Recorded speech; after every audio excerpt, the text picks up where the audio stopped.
With these words echoing in her mind, Adaobi returns to her village, clutching the calabash as if it were her last hope.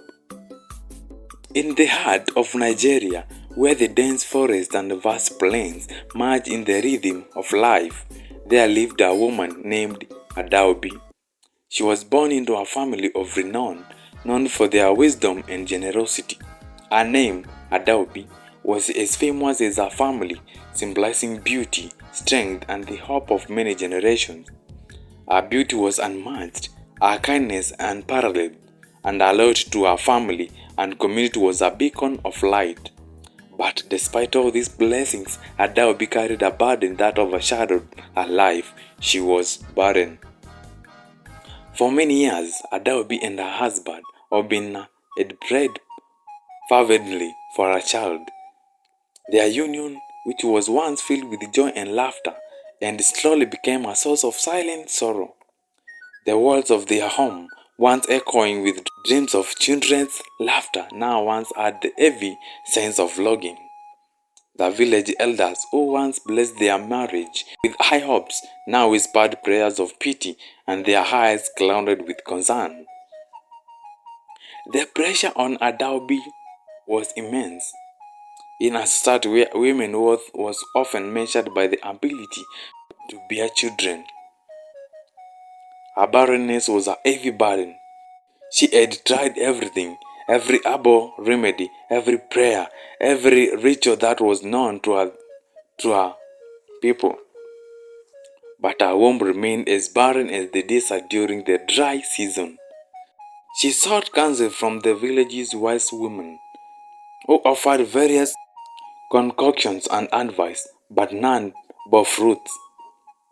The strain was taking its toll on her marriage. Obinna, though supportive, was often caught between his love for Adaobi and the growing pressure from his family to take another wife. They had been patient, but patience wears thin with time, and their hopes had begun to wane. Adaobi could see the silent frustration in Obinna's eyes. Though he never spoke of it, the love they shared was strong, but the unfulfilled dream of having children cast a long shadow over their happiness. One fateful day, Adaobi's young sister, Neneka, visited her. Neneka was vibrant, with two young children of her own, and she could not bear to see her sister suffer in silence. After hours of talking, Neneka gently suggested something that sent chills down Adaobi's spine. Sister, I know you have tried everything with our traditions, but there is someone, an old woman deep in the forest, a witch doctor. They say she has power beyond our understanding. Perhaps she could help where others have failed. Adaobi was taken aback. The witch doctor was a figure of fear and mystery, a person whom many in the village spoke of in hushed tones. It was said that she could perform miracles, but her methods were far from light of the village's traditions. Adaobi had heard stories, some strange to be true, others too frightening to ignore. The idea of seeking help from such a person was terrifying. Yet, as the days turned to weeks and the weeks turned to months, Adaobi found herself contemplating Neneka's suggestion more seriously. Desperation was a powerful force. One morning, with resolve hardened by years of unfulfilled longing, Adaobi set out to find the witch doctor. The journey was arduous, leading her through thick forests, over rivers and up steep hills. The path was barely visible, overgrown with foliage that seemed to close in around her. The air grew colder and the forest darker as she ventured deeper into the unknown. She walked for hours, her heart pounding with each step, until she finally arrived at the witch doctor's dwelling. The hut was small, made of mud and thatch, with strange symbols etched in the earth around it. The air was thick with the scent of burning herbs, and the only sound was the rushing of leaves in the wind. Adaobi's heart raced as she approached the entrance, and her fear momentarily hurting her steps. Inside, the witch doctor sat by a fire, her eyes closed as if in deep meditation. She was an elderly woman, her face lean with age and wisdom, her presence commanding. As Adaobi entered, the witch doctor opened her eyes and she gleamed with a natural light. I know why you have come, the witch doctor said in a voice that seemed to echo through the room. Your suffering has reached even the spirits, and they have guided you here. But be warned, the path you seek is not without its dangers. Adobe trembled, but she was resolute. I have tried everything, and nothing has worked. I am willing to do whatever it takes to have a child. The witch doctor nodded slowly and handed Adobe a calabash filled with a dark, vicious liquid. This potion will grant you your heart's desire, but you must follow my instruction carefully.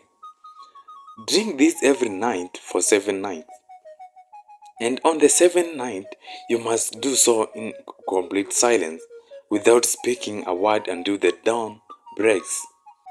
You must also make sure you drink it under the light of a full moon. Adaobi took the calabash with trembling hands, her mind swelling with a mix of hope and fear.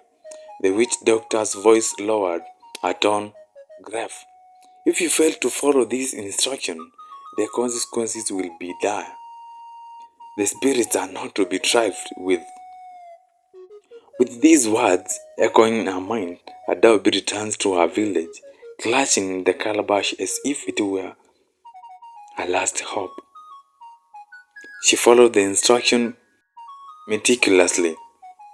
Each night, she drank the potion in secrecy, ensuring that no one saw her. On the 7th night, however, exhaustion and anxiety clouded her mind. The night was stormy, with clouds obscuring the full moon. In her haste, she drank the potion indoors, unknowingly breaking the most crucial condition. Days passed and soon Adaobi began to feel the changes in her body. A visit to the village herbalist confirmed that unthinkable. She was pregnant. Wow! Joy flooded her heart, her joy so overwhelming that she wept with gratitude. She and Obinna were overjoyed, and the village celebrated with them. Finally, after years of waiting, their prayer had been answered. Adaobi took a great care of herself during the pregnancy, following every tradition and advice to ensure the health of her child.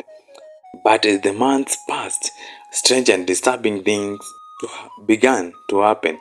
She was plagued with vivid dreams of serpents and dark forests. Her body changed in ways that seemed unnatural. Her belly grew rapidly, more than what seemed normal, and her skin took an ashen hue. The baby's movements were forceful, often causing her pain and discomfort.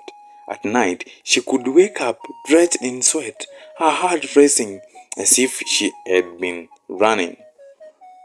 The villagers began to notice these changes, and the whispers of concern and suspicion spread.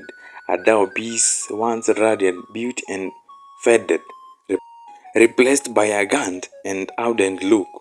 She withdrew from the community, isolating herself in her home, where she focused entirely on the child growing inside her. The joy she had once felt was now overshadowed by a growing fear. As her due date approached, the signs became more ominous. The skies darkened and the strange winds howled through the village, carrying with them a sense of foreboding. On the night of the birth, a violent storm raged, the wind and rain lashing against the walls of their home. The midwives, experienced and respected women of the village, were summoned to assist in the delivery. The labor was long and excruciating, far more painful than anything Adobe had imagined. She screamed in agony. Her body racked with pain as the storm outside grew fiercer. The midwives prayed fervently as they walked, their faces pale with fear. After what seemed like an eternity, Adaobi felt the final contraction, and with a desperate push, the child was born. But instead of the cry of a newborn, there was only a deafening silence. The midwife stared in horror as a long, black snake slithered from Adaobi's womb. Its eyes glowed with an hairy light, the scales glistening in the dim light of the room. The creature coiled on the door, its forked tongue flickering in the air as if it tasting the fear that filled the room. Adaobi, too weak to comprehend what was happening, looked down at the snake with a mixture of horror and disbelief. The midwives recoiled, their faces twisted in terror, and one of them let out a scream that pierced the night. The snake, sensing their commotion, slithered toward the door and disappeared into the stormy night. The news of the birth spread through the village like wildfire, and panic ensued. The villagers, already fearful of the strange events leading up to the birth, were now convinced that an abomination had been brought into their midst. The elders, the custodians of the village traditions and the spiritual well-being, convened an emergency meeting. They summoned Adaobi, who was still weak and barely conscious, to explain herself. Trembling with fear and shame, Adaobi recounted the event that led to the birth of the snake. She spoke of her visit to the witch doctor, the potion, and the conditions she had unknowingly failed to meet. The herders listened with stern faces, their eyes narrowing as she spoke. When she finished, the head elder, a man of great wisdom and authority, rose to his feet. His voice, usually calm and measured, was filled with anger. "You have brought a great evil upon this village, Adaobi. You sought help from our dark forces and failed to follow the instructions given to you. Now, because of your action, an abomination has been born in our midst." The other elders nodded in agreement, their faces grim. They viewed Adaobi's action as a grievous transgression, a violation of the village's secret law and customs. The birth of the snake was seen as a sign of spirit wrath, a punishment for meddling with forbidden forces. The elder's voice grew louder as he continued, his words carrying the weight of their collective anger and fear. "The spirit do not forgive easily, Adaobi. You have brought this curse upon us all. For the safety of our people and to appease the spirit, you must be punished. You'll be banished from this village, never to return. Your name will be stricken from our records, and no one shall speak of you again." Adaobi's heart sank as the full weight of their judgment fell upon her. She had been prepared to face consequences, but the reality of banishment was more than she could bear. To be cast out from her home, from everything she knew and loved, was a fate worse than death. Her eyes filled with tears, but she knew there was no room for pleading. The elder's decision was final. Obinna, who had been silent standing in the background, was devastated. His love for Adaobi was deep, but the fear of the curse and the pressure from the village weighed heavily on him. He was torn between his loyalty to his wife and the safety of his people. After a moment of agonizing silence, he stepped forward and spoke with a trembling voice. "If this is the will of elders, then I must respect it. But let it be known that Adaobi did this out of love, not malice. She only wanted to give us a child. I ask that you spare her life and allow her to live in peace." The elders, moved by Obinna's words, agreed to his request. Adaobi would be banished, but her life would be spared. However, She was to leave the village immediately, taking nothing with her but the clothes on her back. The villagers were instructed to avoid any contact with her, lest the curse spread further. With her fate sealed, Adaobi was led to the edge of the village, where she was left to fend for herself. The path before her was uncertain, and the world outside her village was vast and an unforgiving place. As she walked away, the storm that had run throughout the night began to subside, as if the spirits were appeased by her departure. The village, now rid of Adaobi, performed a series of cleansing rituals to purify the land and ensure the curse did not linger. The snake, which had slithered away in the forest, was never seen again, but its presence was felt in the unease that lingered in the air for many months. Adaobi, meanwhile, wandered the wilderness, her heart heavy with sorrow.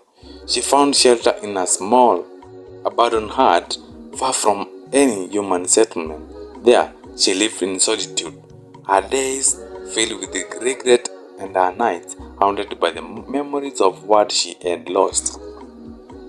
The dreams of serpents continued to plague her, a reminder of the consequences of her desperation. Over time, Adaobi's tale became a legend passed down through generations as a warning of the dangers of seeking forbidden knowledge and the price one might pay for meddling with unknown. The name Adaobi, once spoken with respect and admiration, became synonymous with tragedy and caution. Years passed, and the village that had once been a home moved on. New generations were born, and the memories of the event that led to Adaobi's banishment faded in the background of history. But in the hearts of the elders, the lesson remained clear. Some forces are not meant to be tampered with, and the consequences of doing so can be far more devastating than anyone could imagine. As for Adaobi, she lived out the rest of her days in isolation, her once bright spirit dimmed by the weight of her past. She never returned to the village, nor did she seek out any other human contact. Her story, however, lived on, a poignant reminder of the thin line between hope and despair and the dangers that lie in crossing it. Thanks for walking along with me. Let's know what you have learned in the comment section. I am the king of good vibes, MC Robian.